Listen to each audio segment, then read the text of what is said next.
الحمدللہ رب العالمین والصلاة والسلام علی سید المرسلین وعلی آلہ واصحابہ اجمعین اما بعد فاعوذ باللہ من الشیطان الرجیم بسم اللہ الرحمن الرحیم یا ایہا الذین آمنوا کتب علیکم الصیام کما کتب علی الذین من قبلکم لعلکم تتقون آمنت باللہ صدق اللہ العظیم وصدق رسولہ النبی الامین المتین الکریم ونحن علی ذلک لمن الشاہدین والشاکرین والحمدللہ رب العالمین۔ آئیے سب سے پہلے شہنشاہ مدینہ، راحت قلب و سینہ، آقا حضور مکی مدنی صلی اللہ تعالی علیہ وسلم کی بارگاہ علی جامع درود پاک کی ڈالی محبت کی تھالی میں سجا کر پیش کرے باواز بلند درود پاک پر اللہم صلی علی سیدنا مولانا محمد بارک وسلم صلو علیہ صلاۃ و سلام علیک یا رسول اللہ صلی اللہ تعالی علیہ وسلم۔ رب تبارک تعالیٰ کا ہم تمام امت محمدیہ پر یہ ایک احسان عظیم ہے کہ رب نے ہمیں ماہ صیام رمضان المبارک عطا فرمائے۔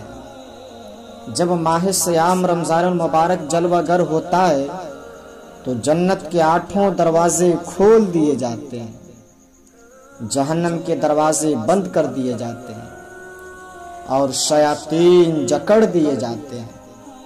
اللہ رب العزت کی رحمت و عنایات اور کرم نوازیوں کی اس موسم رحمت میں عجیب شان ہوتی ہے۔ انہی برکات کا یہ ثمرہ ہے کہ اس میں ایک نفل کا ثواب فرض کے برابر اور ایک فرض کا ثواب 70 فرائض کے برابر کر دیا جاتا ہے۔ اس میں لوگ رب تبارک تعالیٰ کی دی ہوئی نعمت روزہ کے ذریعے رب کا قرب حاصل کرتا ہے۔ روزہ ڈھال ہے اور جہنم سے آزادی کا ایک اہم ذریعہ ہے۔ روزہ اللہ اور بندے کے مابین ایک راز ہے۔ روزہ نور، ضیاء اور روشنی ہے۔ اور آقا علیہ الصلوۃ والتسلیم نے فرمایا، روزے کی فضیلت بیان کرتے ہوئے ارشاد فرماتے ہیں کہ ہر شے کی کوئی زکوٰۃ ہوتی ہے اور انسان کے جسم کی زکوٰۃ روزہ ہے۔ اگر روزہ رکھے گا تو جسم زکوٰۃ ادا کرے گا۔ جس طرح زکوٰۃ سے مال پاک ہوتا ہے، روزے سے جسم پاک ہوتا ہے۔ اور روزہ ویسے بھی انسان کے لیے شفا کا پیام ہے۔ فرمایا حضور نے کہ سحری کھایا کرو، کیونکہ سحری کے کھانے کے اندر بھی اللہ نے برکت رکھی ہے۔ تو یہ ماہ صیام اپنے دامن میں برکتیں لے کر، رحمتیں لے کر جلوہ فگن ہے۔ اس کا پہلا حصہ رحمت، درمیانی حصہ مغفرت اور آخری حصہ جہنم سے آزادی کا مژدہ جاں فضا ہے۔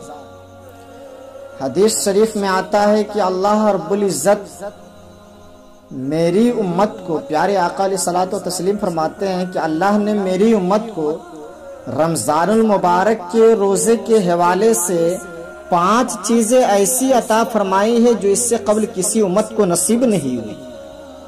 ایک تو یہ کہ رمضان المبارک کے اندر روزہ رکھنے والے کے معدے سے جو بو نکلتی ہے، اللہ تعالیٰ کو وہ مشک سے زیادہ محبوب ہے۔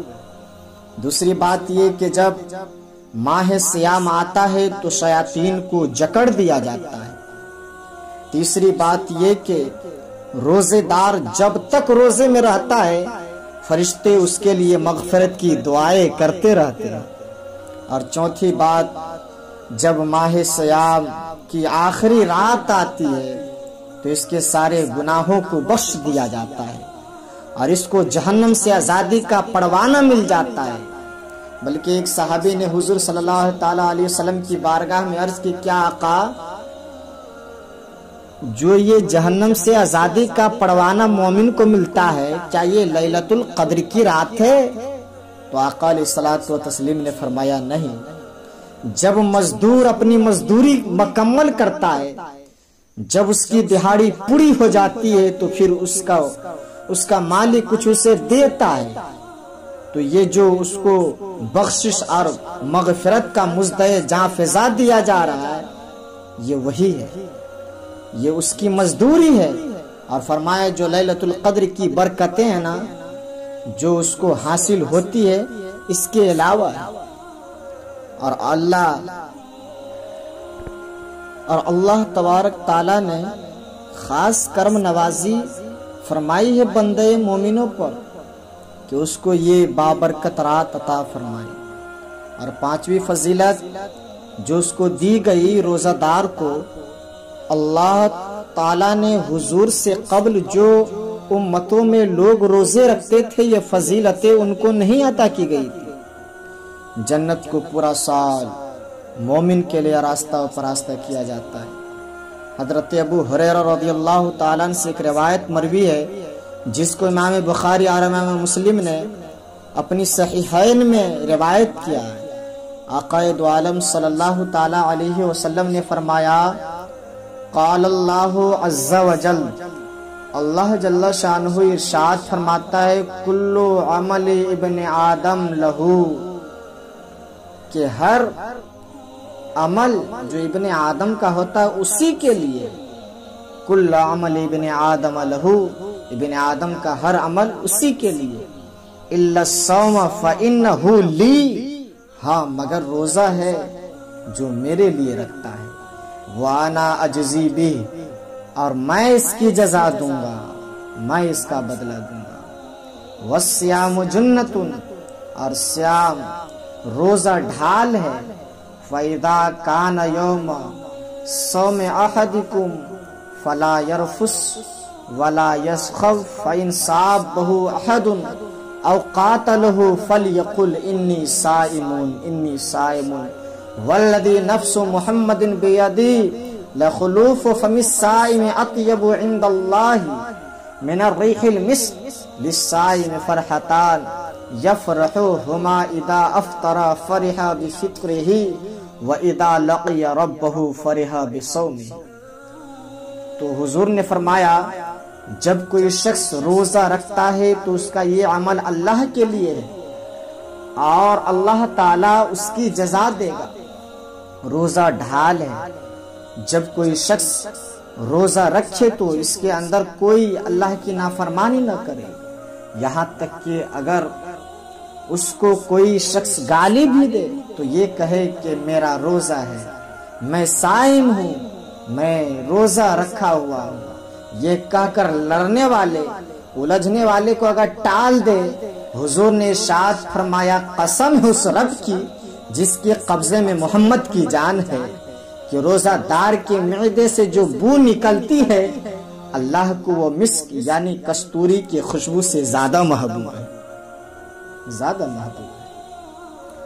اور روزہ دار کے لیے دو خوشیاں ہیں، ایک خوشی اس وقت اس کو ملتی ہے جب وہ روزہ افطار کرتا ہے، اور دوسری خوشی اس کو اس وقت ملتی ہے جب اس روزے کے صلے میں اسے اپنے رب کا دیدار نصیب ہوگا، رب کا دیدار نصیب ہوگا۔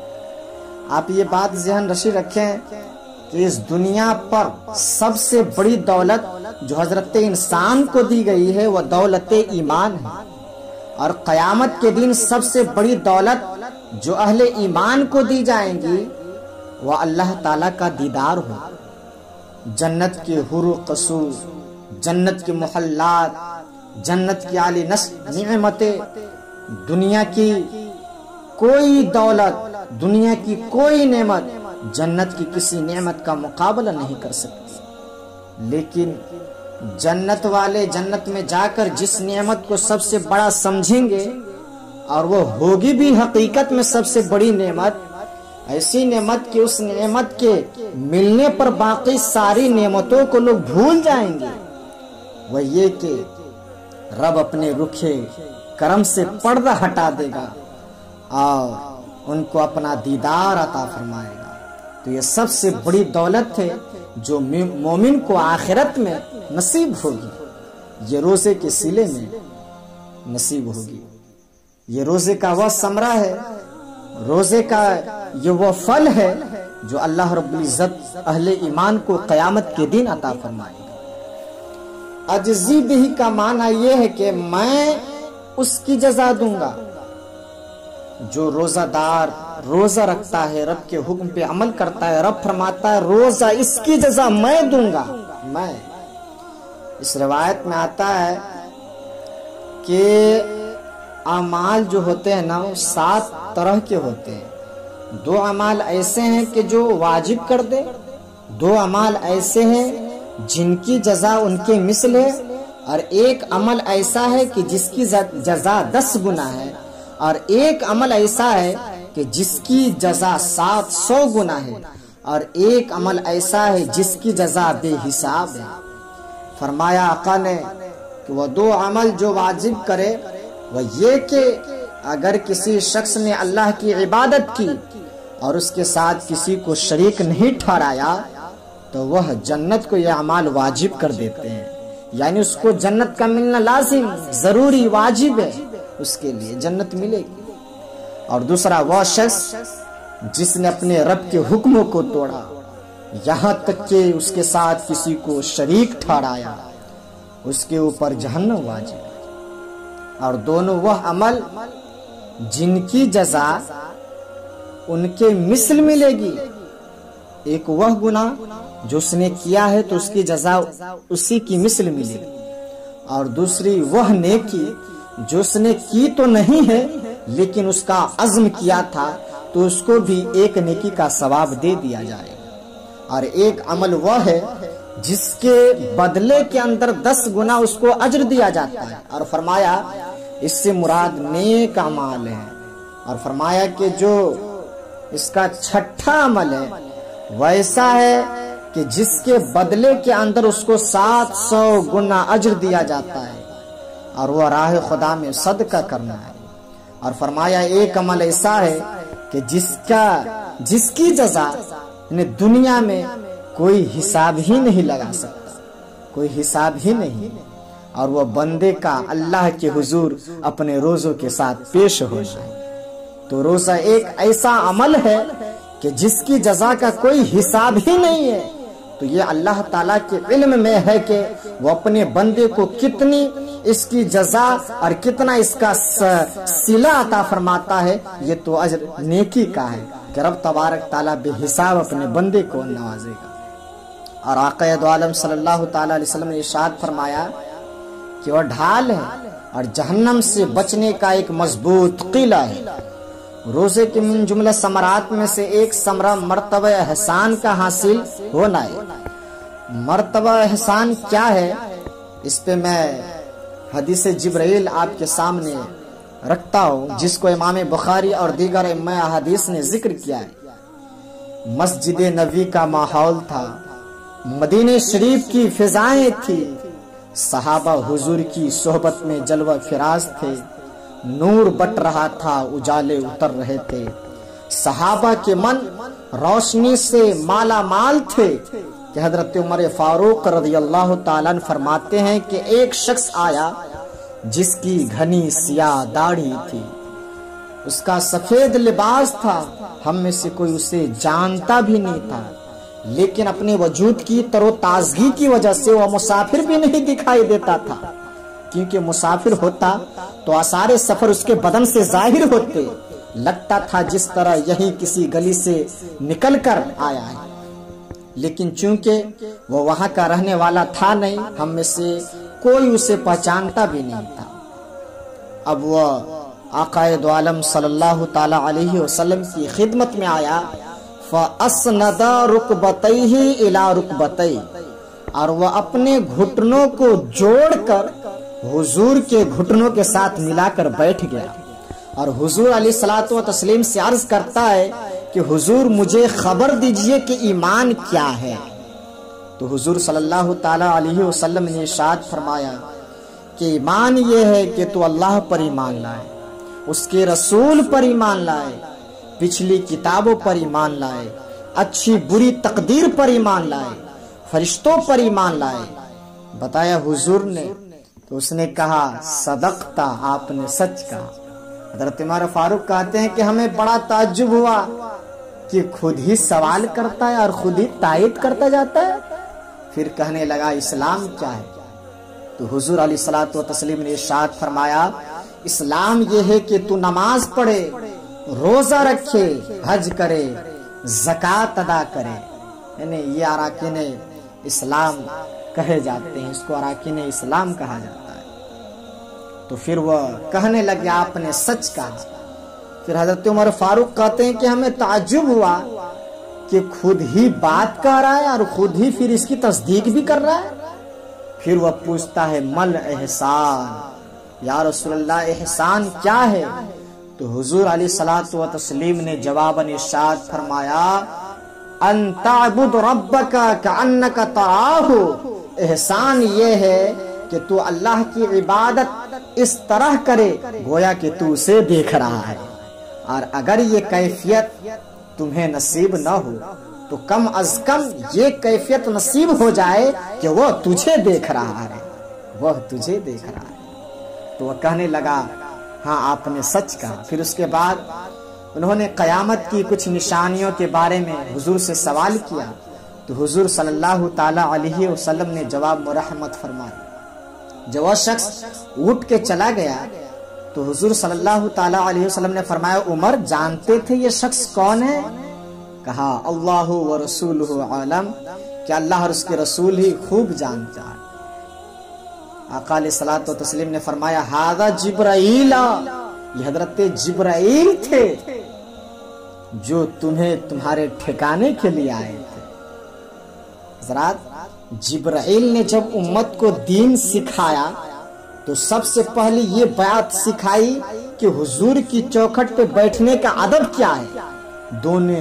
دونوں گھٹنوں کو بیٹھا کر وہ اس طرح حضور کی چوکھٹ میں ادب کے ساتھ بیٹھا. اور اس کے بعد اس نے حضور صلی اللہ تعالی علیہ وسلم سے سوالات کیے. تو فرمایا یہ جبرائیل امین تھے جو تمہیں تمہارا دین سکھانے کے لیے آئے. تو حضرت جبرائیل امین نے دین سکھایا. جو چیزیں پوچھی وہ تین تھی. پہلا ایمان کیا ہے، اسلام کیا ہے، اور تیسرا احسان کیا ہے. تو احسان یہ ایسی چیز ہے جس کو ہم اپنی مادری زبان میں تصوف کہتے ہیں، جس کو ہم طریقت کا نام دیتے ہیں. تو اس کو درجہ احسان یا مرتبہ احسان کہا جاتا ہے. یہ دین کی روح ہے. جو لوگ طریقت کا انکار کرتے ہیں وہ دین کے روح کا انکار کرتے ہیں. تو حضور علیہ الصلوۃ والتسلیم نے جو طریقت بیان فرمائی وہ یہ کہ تم اللہ کی عبادت اس طرح کرے جس طرح اسے تم دیکھ رہے ہو. اور اگر یہ کیفیت مل جائے تو سبحان اللہ. لیکن اگر یہ کیفیت نہیں ملے تو کم از کم یہ کیفیت تو ملے کہ وہ مجھے دیکھ رہا ہے. اور اگر یہ کیفیت بھی مل جائے تو بتاؤ وہ مجھے دیکھ رہا ہے تو بتائیے آپ ہی پھر انسان کی زندگی میں کتنا سرور آ جائے گا کہ جب وہ نماز کے لیے کھڑا ہوگا تو اس تصور میں ڈوب جائے گا کہ میرا مالک مجھے دیکھ رہا ہے. تو نماز کا کتنا سرور آئے گا، نماز پڑھنے میں کتنا سرور آئے گا. اور جب کوئی شخص کوئی بھی عمل کر رہا ہو اور اس تصور میں ڈوب جائے کہ میرا مالک مجھے دیکھ رہا ہے، میرے اوپر نگاہ لطف فرما رہا ہے، تو پھر اس کی کیفیت کا عالم کیا ہوگا. تو پہلی کیفیت کہ تو اسے دیکھ رہا ہے، پہلی کیفیت تو اسے دیکھ رہا ہے. حضرت علی مرتضی رضی اللہ تعالیٰ عنہ سے کسی نے پوچھا کہ جس رب کی عبادت کرتے ہو کیا کبھی اس کو دیکھا ہے؟ حضرت علی نے جواباً کہا لم اعبد ربا لم اراہ.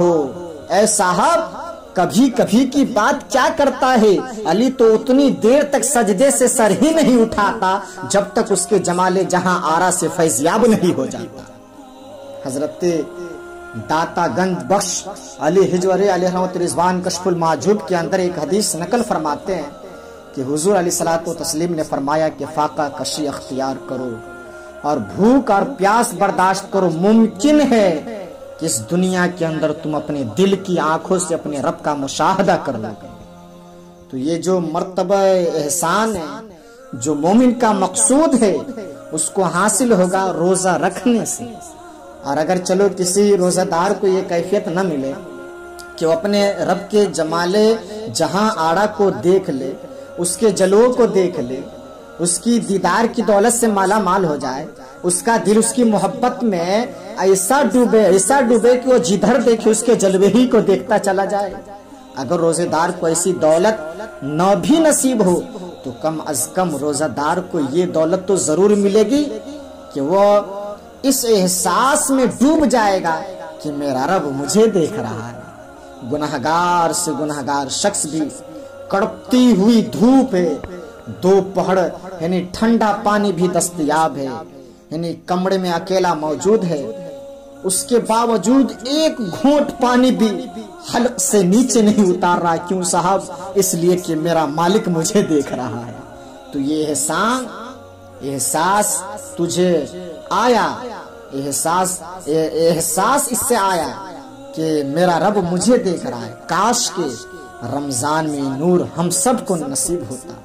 رمضان کا یہ خاص نور ہے اور مرتبہ احسان سے پھوٹتا ہوا یہ اجالا رمضان میں گنہگار سے گنہگار شخص بھی حاصل کر لیتا ہے، اور وہ اس احساس میں ڈوب جاتا ہے کہ میرا مالک مجھے دیکھ رہا ہے۔ کاش کہ وہ اس کو اپنے اندر سمو لے اور اس کو دل کی ایک ایک پرت پر رکھ لے اور اس کو سجا لے اور اس دولت کو پھر جانے نہ دے، تو پھر اس کے لیے گناہ کرنا مشکل ہی کیا محال ہو جائے گا۔ اس احساس سے پانی نہیں پیتا کہ میرا رب مجھے دیکھ رہا ہے، تو کیا مجھے بتلاؤ آپ صاحب، جب دکان پہ بیٹھ کر ڈنڈے مار رہے ہوتے تو کیا رب نہیں دیکھ رہا ہے؟ جب کسی کی جیب کاٹتا ہے تو رب اس وقت نہیں دیکھتا؟ جب وہ رشوت لیتے رہا ہوتا ہے تو رب اس وقت نہیں دیکھتا؟ صرف رمضان ہی میں رب دیکھتا ہے، غیر رمضان میں نہیں دیکھتا؟ تو یہ احساس کاش کہ اس کے ساتھ لگ جائے کہ میرا مالک مجھے دیکھ رہا ہے، تو پھر گناہ کرنا مشکل کیا ناممکن ہو جاتا ہے۔ جب 7ویں کوٹری میں جب سارے دروازے بند کر کے بت کے اوپر موٹا کپڑا ڈال کے زلیخا بولی، ہے تلک یوسف اب آ جاؤ نا، اب تو کوئی نہیں دیکھ رہا ہے، تو یہی احساس تھا جس نے روشنی دی۔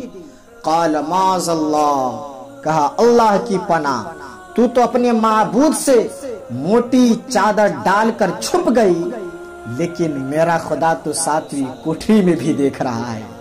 پھر اتنی روشنی برسی، اتنے اجالے اترے کہ گناہ کرنا تو اور کیا، گناہ کا تصور بھی نہیں آیا، گناہ کرنا تو درکنار، گناہ کا تصور بھی نہیں آیا۔